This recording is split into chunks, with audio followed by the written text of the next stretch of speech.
pot belly phenomenon is something that troubles a lot of people. Some people consider it to be wealth or signs of wealth. And some people to understand it to be something that is an illness. Now, what is it really? Akosia Kunedu Yadom is a state-registered nutritionist, and she's joined us to help all of us, myself included, and all of us viewers who are struggling with that pot belly thing. How do we deal with it? Akosia, good morning. Good morning. How are you doing? I'm awesome. Yourself? I'm good, except I'm trying to get rid of the belly. And be like me? Yes. It's funny. I thought you didn't have pot belly. People assume that they look at it. See the colors, you choose the colors well so that it so that it covers. It hides the belly. Elvis said it's covering, it's helping them. The men cover, some of them cover their poverty. Because if you look like me, they go like you don't have money to eat. So pot belly or central obesity is something that central obesity. That's like a very nice grand way of describing. So it means that you are centrally obese. So there is this fat loaded in the midsection of men and some women, but we are focusing on men. Yeah. Yes. So if you're a woman and you have pot belly, you can also pick points from here. But it was Father's Day yesterday, and so we are giving our fathers help the men, help the fathers. So it happens when you have a lot of fat in the midsection, and it is very common in Ghana. Even coming into studio, I think I've met a few people, probably including yourself, who at least have something, who wouldn't fit into the typical six-packs category. And it is so due to some lifestyle habits or engagements. But there is one thing about being centrally obese or having a pot belly. You have lowered levels of testosterone. And once you have lowered levels, as far as testosterone is concerned, it affects your sexual performance, it affects your sex drive and your libido. Okay. And if you are not lucky and you have health conditions, if you have, let's say, hypertension, and the most dangerous one is those people with sugar spikes or diabetes. Yeah. If your sugar levels are always on the rise, then you have erectile dysfunction added to yours eventually. Okay, so here's the question. Is the existence of the pot belly causing a dip in testosterone, or is the lack of testosterone causing the increase in the pot belly?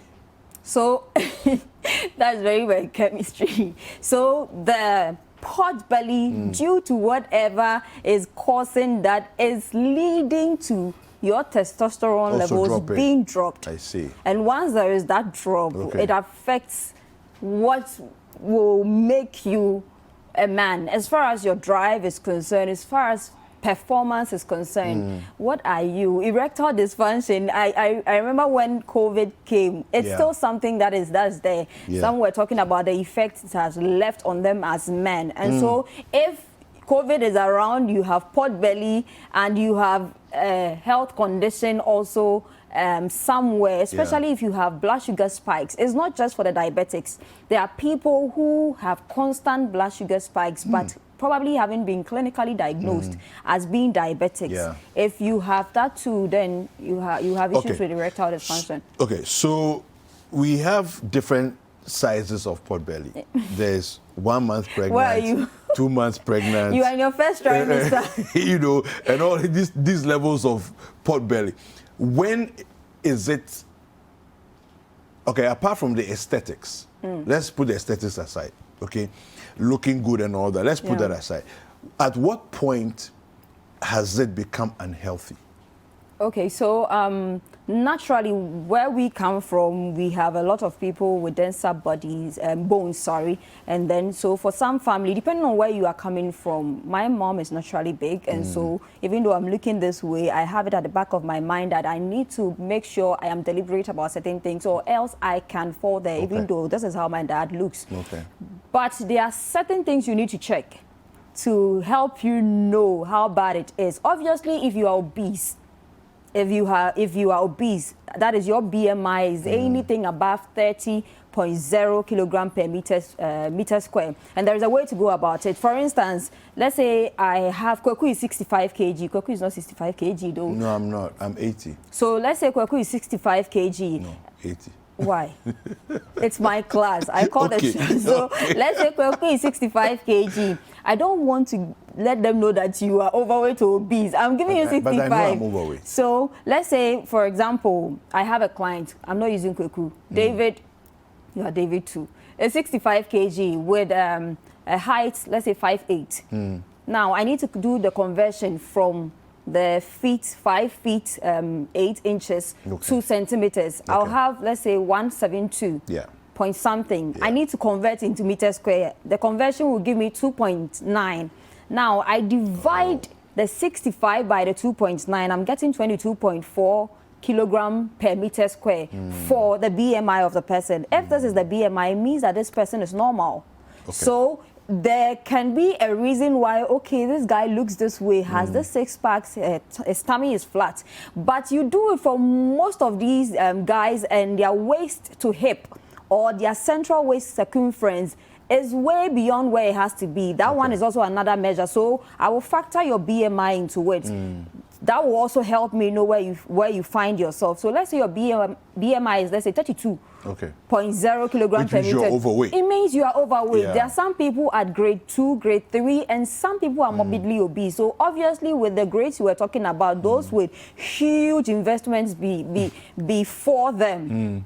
I wonder how they can in the do belly. This. So if that is how it is, the BMI will help us know where you fall. Okay, so he's this way because probably looking from or working with a BMI, we find the person at grade 3, or this person is morbidly obese, that is above 40.0 kilogram per meter square. Now, I come to do your waist to hip circumference. You need to measure the person's weight 1 inch above the navel, and then that is for the waist.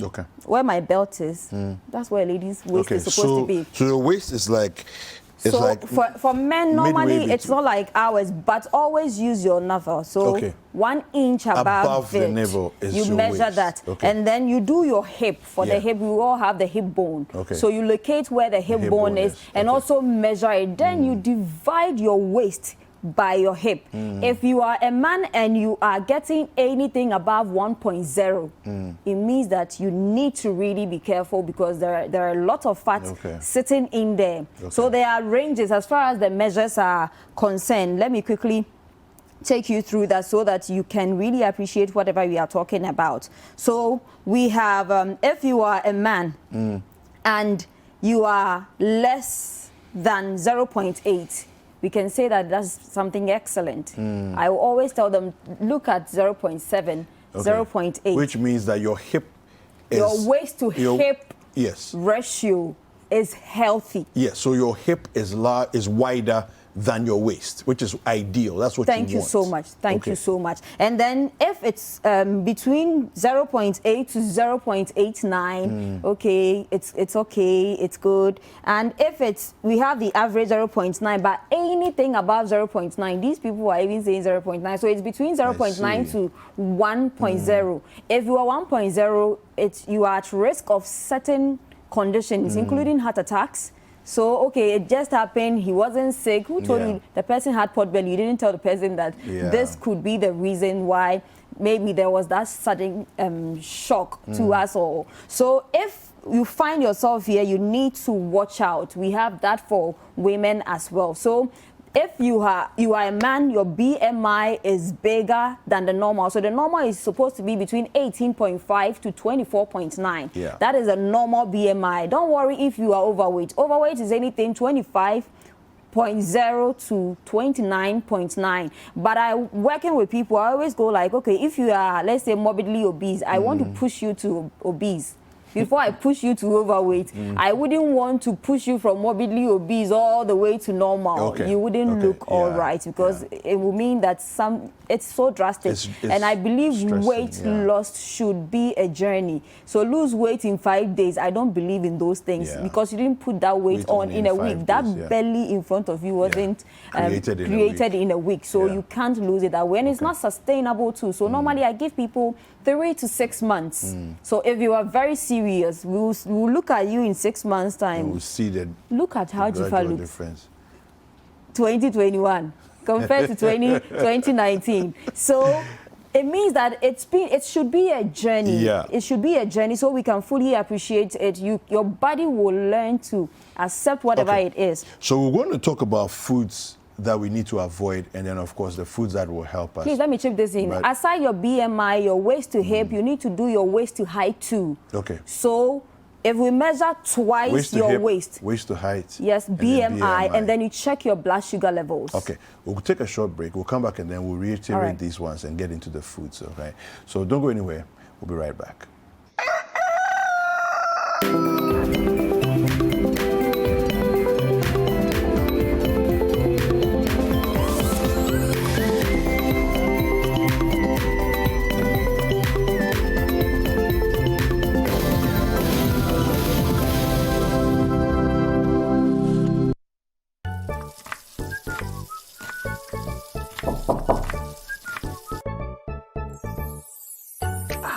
Hey, bro. Bless you, Pastor. Bless you, my son.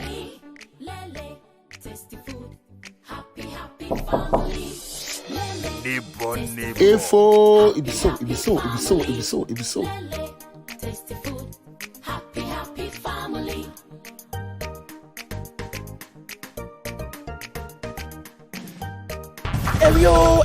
Eri, my boy, they scam after they see something.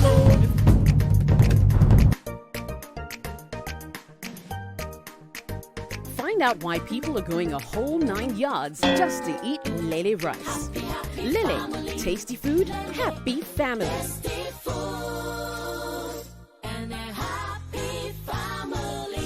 This advert is FDA approved.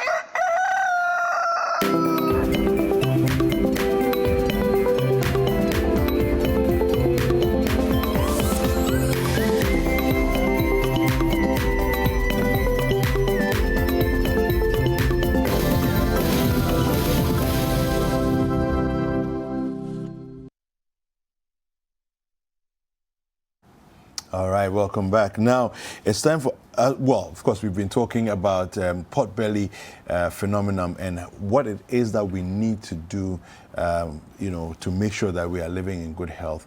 Akosia is going to help us to get into that conversation as to the foods that we need to avoid seriously, and then the foods that we need to eat that will help us in the process. But just before we do that, a quick reminder that my GH Pay, Ghana's biggest online payments and collections platform, is back with the bang. Now the app has been revamped and it's all new, and there are new push notifications, there's in-app reporting, there's GHQR subscriptions, there's security features like Face ID and fingerprint login and so on and so forth. All these are part of the new app. Now my GH Pay, basically you need to go to Play Store or Apple Store, download it and fill in a few information and you're good to go. My GH Pay, buy, sell, connect.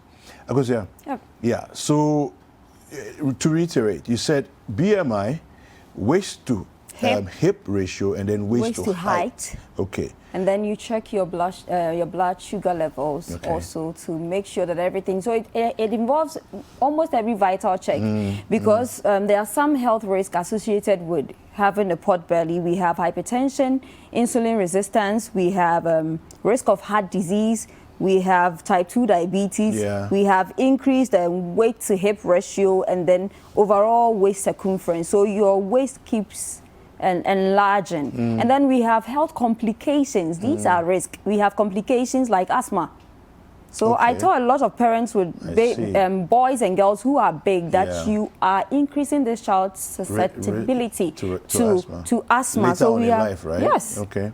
So sooner or later, I've seen a couple of children less than 10 years. Wow. Were dead because mommy and daddy, the money is there. They can afford to buy her anything. She can order pizza when she wants. So we have stroke, we have asthma, we have diabetes, and then we have heart diseases, for most of them. Even back pain. People complain about chronic back pain, and all of them don't realize it's the belly. They are like the pregnant women because they're always complaining about how they sleep, and then they have to lie on their left. How do you sleep? You are in grade 1. I can sleep on my tummy. You are in grade 1, so you can sleep. I'm wondering those who are I think big, sometimes when I sleep on my tummy, I do wake up feeling that I have some pain in the back if I sleep on my tummy. It's a lot of work, so you need to find yourself help. You need to pay attention to whatever we are telling you. The health risk is scarce. Yes, you want to live longer. Yeah. You want to take care of that body. Avoid? So you avoid processed meat. Processed meat. Yes. So there are a lot of us who love ready-to-use foods. So we love to go for the canned food. We love processed foods. Example being sausages. Okay, so sausages, burgers, those are processed. They are processed. Meats. Okay. You can't compare sausage to the way lean meat or chicken breast, fresh chicken breast will look like. So processed meat, fried foods. Okay. The fast foods we love to enjoy, everything fried. You don't know the oil they use. And some of the oils on the market, they sit at room temperature and they solidify. So that is what is going to happen to your body. And then we have high lactose dairy foods. Okay. So being full cream milk, you can see that some of the milks on the market, very creamy, and we love those ones. I always go like, I'm tempted to mention, but I'll keep it. If you pick a low-fat milk, for instance, and then let's say 4 of us are supposed to use it, we wouldn't feel it like the way some of these full cream milks are, where you pick something small and you see that the adverts will always go like your food becomes creamy. Yeah. And that is what we want. It has a lot of fat sitting in there. And as you age, I'm not sure you're going to grow taller than your daughter, who is probably less than 10 or now growing up. And so as far as protein needs of these younger ones are concerned, it's even high. And now that we know that they are also susceptible to some health conditions and risk, you need to also help them even now. Saturday, I attended to some children, and less than 10 years, they're already probably looking bigger than me. Wow. And it's a challenge. Wow. So we should avoid them. And then we have excess fructose. Now, there are foods, like we love to enjoy our apple, fake juices sitting in supermarkets. I wonder why they call it juice if it can sit there for 6 months without you putting it in the fridge. They are lying. It is not fruit. It's not juice. It is drink. It means that they've taken something from the fruit, added syrup to it, some preservative, to give it the shelf life we see. Because sometimes you buy mango juice, and you don't taste anything mango about this thing, and they are there telling you it's mango juice. What is juice about it? If you squeeze fruit or mango from the pulp, orange from the pulp, and then it's sitting down, you taste it, you feel the orange about it. But with the other ones or on the market, they should keep lying. We keep empowering people with information. High glycemic index food. So there are some foods you eat, and then the sugar it releases into your body is so high. So it leads to the sugar spikes, like white bread over wheat bread or baguette. So you realize that because of the wheat inside the wheat bread, it makes the caloric count of the wheat bread lesser, even though you may be eating the same as that of the white bread, the tea bread, or whatever you want to have. Alcohol, example, beer. Okay. So for alcohol, there is a way to go about it. If somebody is really into it and you take it away from the person, it's sometimes difficult. So what I do is that if you are doing 3, I negotiate with you. Let's do 1.5 or 2 for, let's say, 2 weeks before we move to 1. So by the time you begin to feel different as far as your body appreciating whatever therapy we are doing, I wouldn't need to tell you to even go off alcohol. You yourself will see the benefits, and then you will make that informed decision. What about those things that we can eat to help us? So we have whole eggs. And at a point, eggs became something people were using to lose weight a lot. But I always say that you don't need eggs alone. It's about nutrition has to do with a lot of things. You need a bit of this, a bit of that. So make sure they are all part of your meals. But you shouldn't be cooking eggs and eating, telling me that you are doing weight loss journey. Is it sustainable? No. So leafy greens, fatty fish, I'll always go for salmon. And then we have cruciferous vegetables like broccoli, cabbage, cauliflower, and then Brussels sprouts. They are very good as far as you losing weight or working on that pot belly is concerned. We have avocado, we have healthy seeds, and most importantly, you eating a healthy diet in line with the 4-star diet protocol by the WHO and exercising. And then if your belly is too fat, you can get in touch for this tea, and then maybe we help you. Tea? I know you love it. Yes, it's really, really good as far as you detoxifying your body and then getting rid of the belly fat in your system. It works for men, pot belly. How can people get in touch with you? Okay, so on Instagram @The Nutritionist Akosia, @The Nutritionist Akosia, on Facebook, Twitter, LinkedIn, Nutritionist Akosia, and then you can WhatsApp me on 0243 350206. Leanne Strength, thank you so much for this dress. Someone just touched it for me. Thank you so much. She's on Facebook. All right. So you heard Akosia there. The pot belly phenomenon is something that we can deal with just by changing what it is that we eat. And then, of course, exercising as well. It's important. We can't continue making excuses for and telling ourselves that it's about having wealth. It has nothing to do with wealth. Rather, your health is in trouble if you don't work on that.